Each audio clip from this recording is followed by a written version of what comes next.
I'm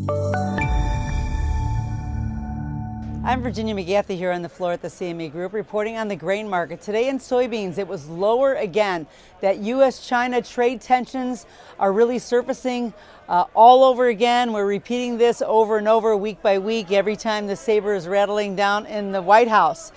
There was some follow-through selling from yesterday that really pushed the market so much lower.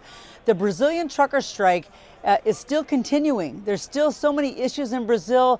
The hot weather down there is also bullish to the market, but because of the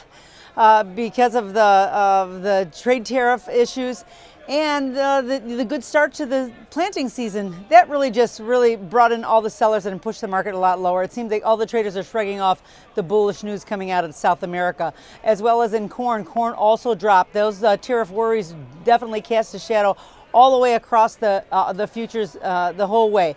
Now we know that China was the top buyer of U.S. sorghum, which is a feed grain that also competes with corn. That was going to really lift some tensions with the amount of corn that we have, and we thought that maybe that demand was going to start eating through some of the supplies we had.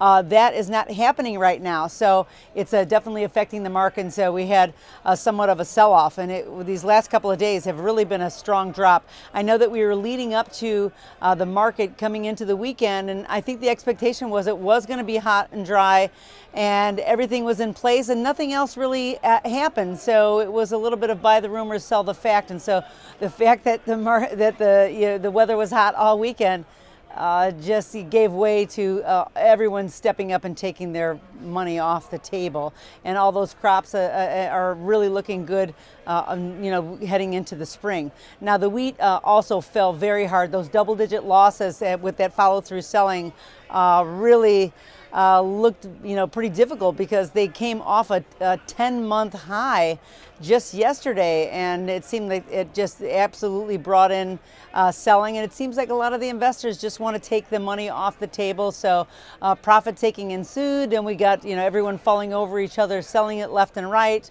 Even though we do have still hot and dry weather in the U.S. plains, I think that this just tells me that the ebbs and flows of these markets, each month we've had new highs and new lows and big swings. It looks like this is what's going to be here to stay for the rest of the summer. We definitely are in a full-blown weather market, and I expect the volatility to increase. And if the option volatility is any kind of indication, the back months in the wheat is up over 30%. We haven't seen that in quite a while. So that's a little tell. I think that that's where we're going. That's all from the floor at the CME Group here in Chicago. I'm Virginia McGathey.